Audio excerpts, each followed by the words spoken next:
Representative Wortz is here. Good morning. Hello. We'll take a short break from our agenda and you can, Are you sure? Yep. Is that fine?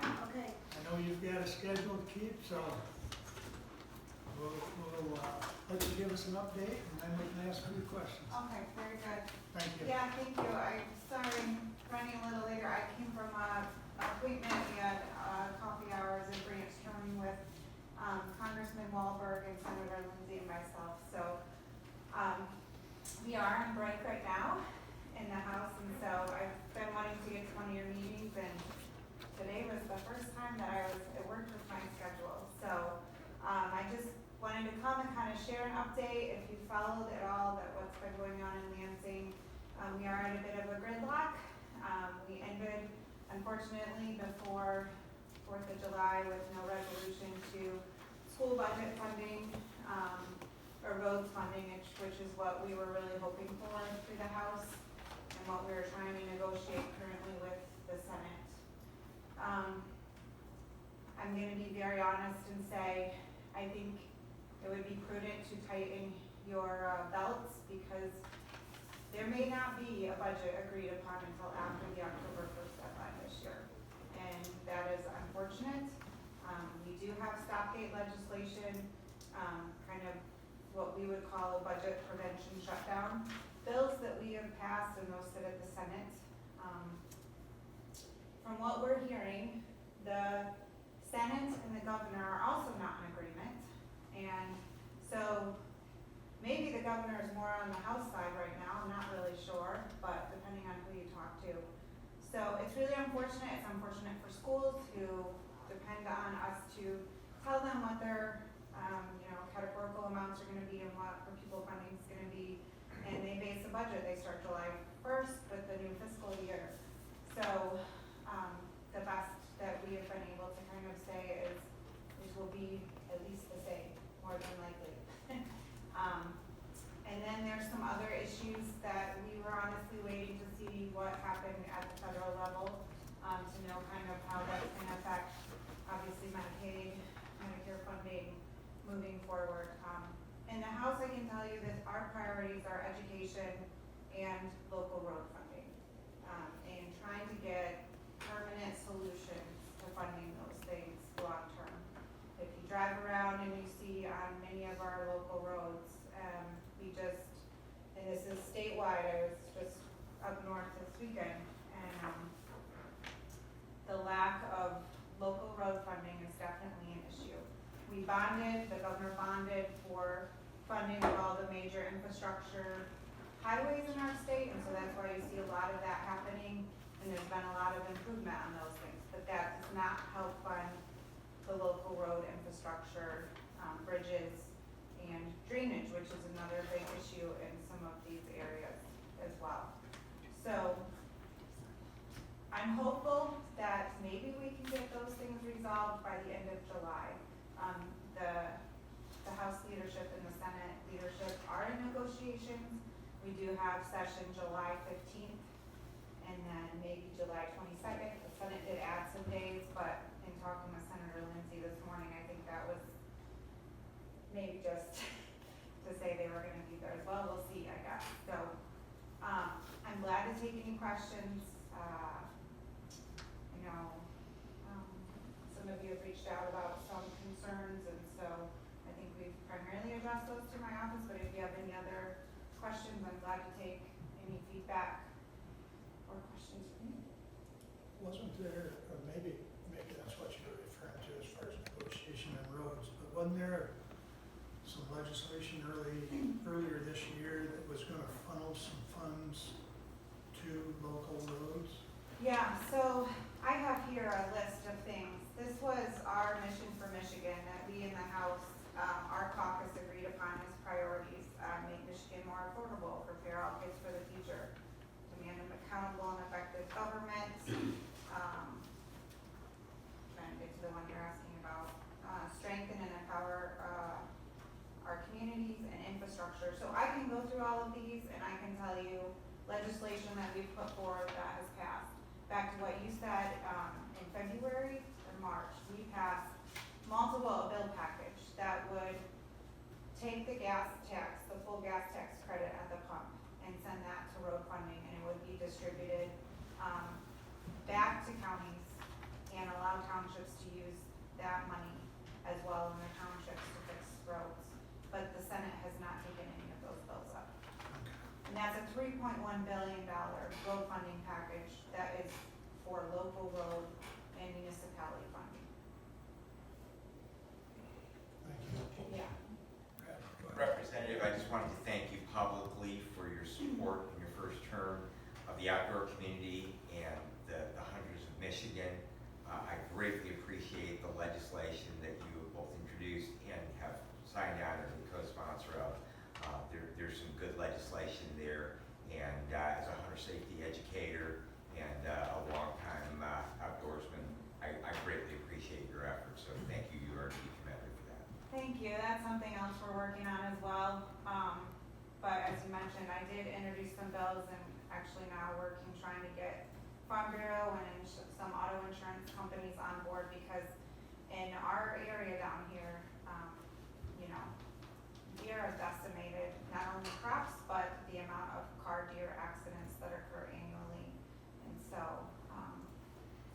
trying to find a solution to that and get some movement traction.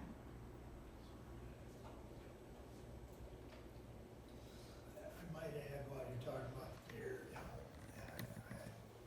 I would guess Patrick Kais has reached out to you. You know, Yeah. one of the biggest problems is there's no place to process them. There's one place that I'm aware of somewhere in Lenawee County, but that's quite a haul from here. So, you know, even if we are allowed to shoot them this time of year, you know, what do you do with them? Yeah, and that's an issue. DNR has the trailer, obviously, and you can sign up, but, yeah, they're driving, I believe, up near Kalamazoo with that trailer, at least in Branchton. I don't know where your trailer, that comes out of Jackson. I do have a meeting coming up next week with someone who's looking to open a processing facility in the Manchester area, which I know is still a bit of a drive. Obviously here, you have some local processors, but it is challenging. It is neat, and the biggest issue, the holdup there that we hear over and over is with Eagle and the water permitting requirements there. And so that's something that has been also legislation that we're working on. Again, unfortunately, you know, we've only passed, I think, I saw the headline six laws. It's the slowest start to legislation that we've had in going back 30 to 40 years.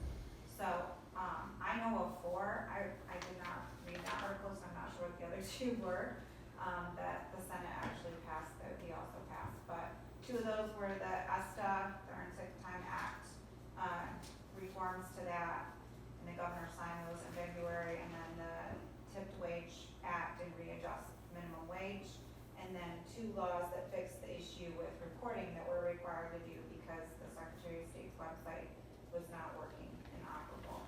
So, I'm not,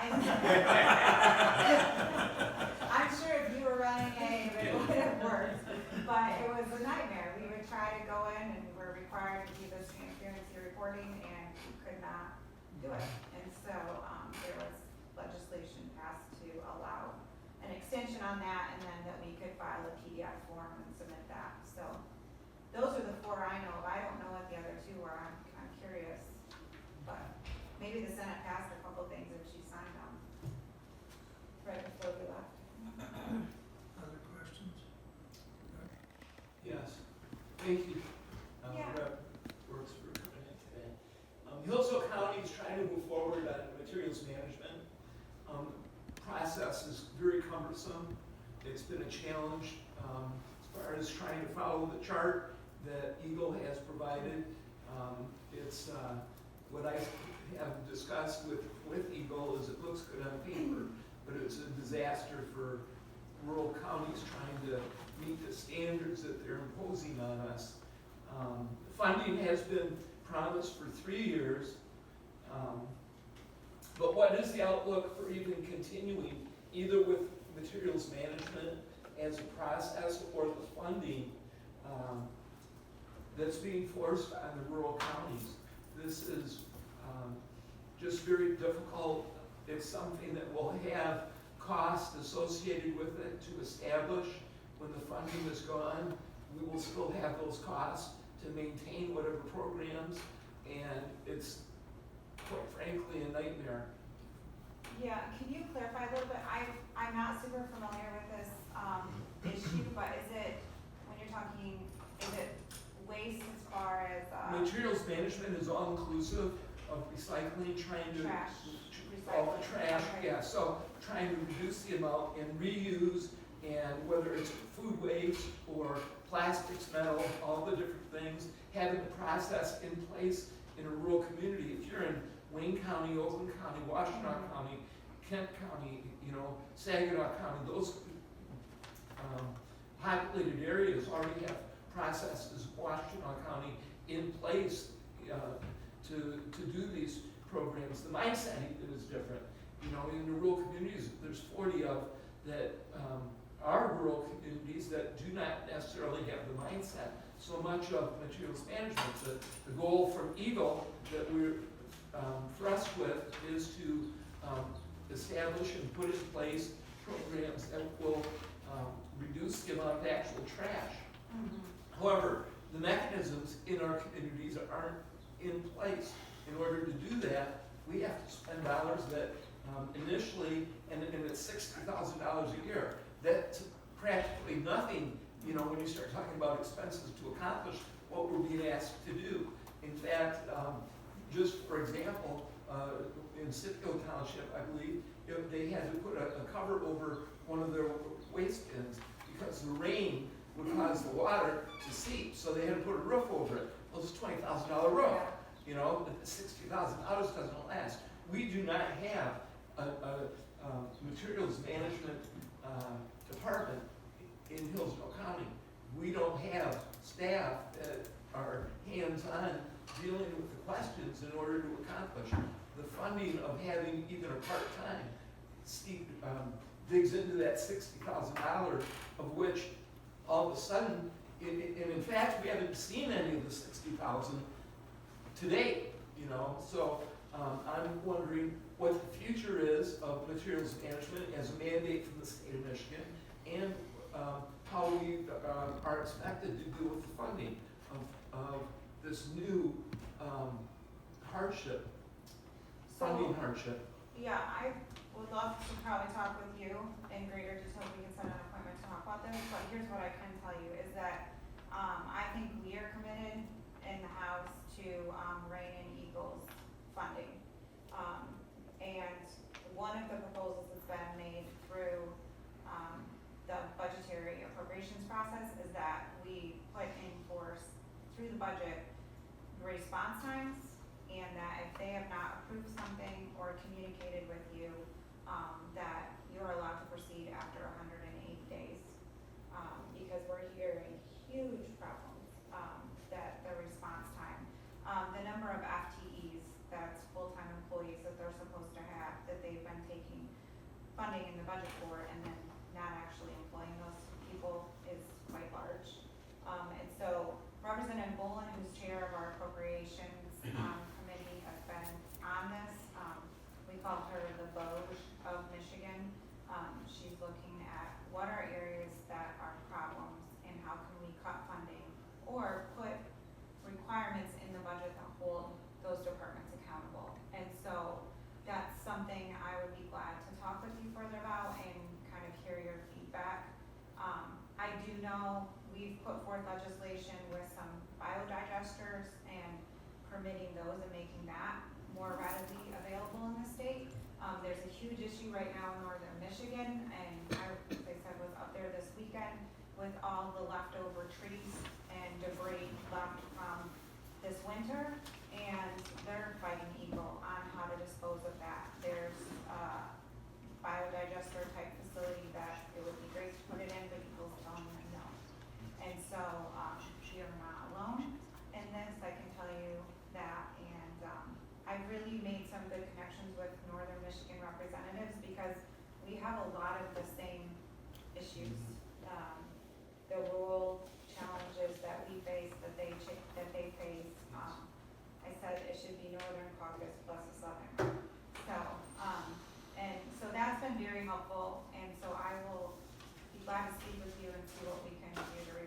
you guys, can I ask you, partner with any other county right We now? have the contract to do that, we outreach Lenawee County, Jackson, and Branch County as well as St. Joe.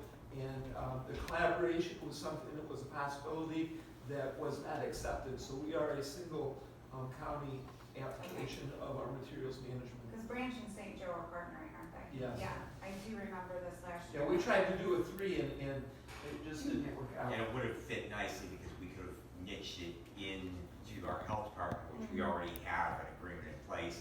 They already do it, but they have an environmental division under the health department. And just, it would have been a very nice fit, but we just couldn't make it. And do you still have an operable waste management transfer station here in the city? Yeah, Two. yes, We won the city and then Jefferson County. Okay, yes. okay. Thank you. Thank you for your Yeah, help. yeah. Any other questions? Back to the appropriations discussion and debate, I thank you for submitting a earmark request for the county parks. Any thought in those negotiation processes as to if any earmarks will be funded this year in the legislative process? So if I could give you a demonstration as we've been told. Here's the funding, okay? We're gonna fund education, we're gonna fund roads, which are gonna be significant funding increases. And then here's what's gonna be left over to divvy up.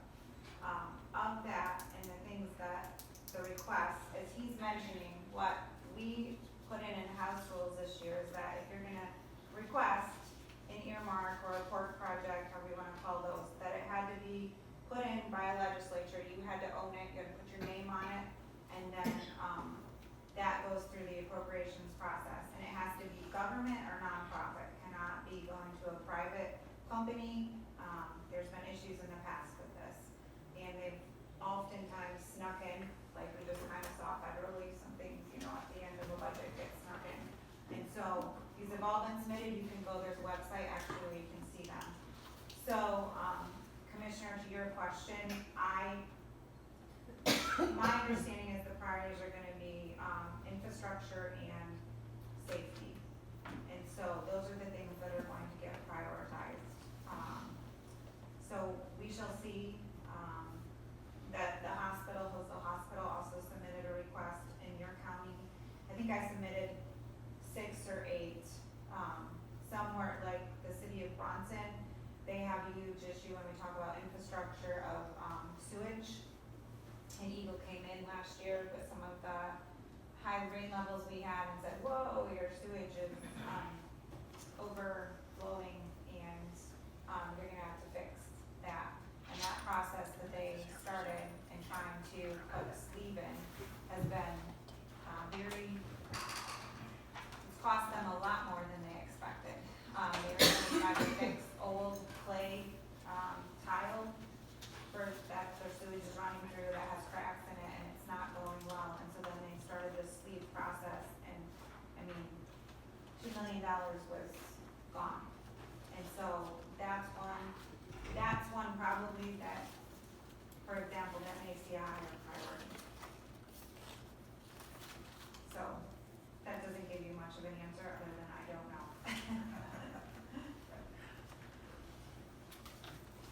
Any other questions? And I think I will add, the other unknown that we were waiting on is what was gonna happen federally and what changes how that's going to play in, and, Congressman Wahlberg, as I said, was just at our last meeting. I think there's a lot of things that are being said right now that just aren't necessarily accurate, and we're gonna see how this shakes out. But the state of Michigan did, buy in kind of to the Medicaid funding plan several years ago. That's probably not sustainable at the state level now. So we're going to have to figure out how, that's another piece of that pie of where is that money gonna come from, and, hopefully with some of these worker volunteer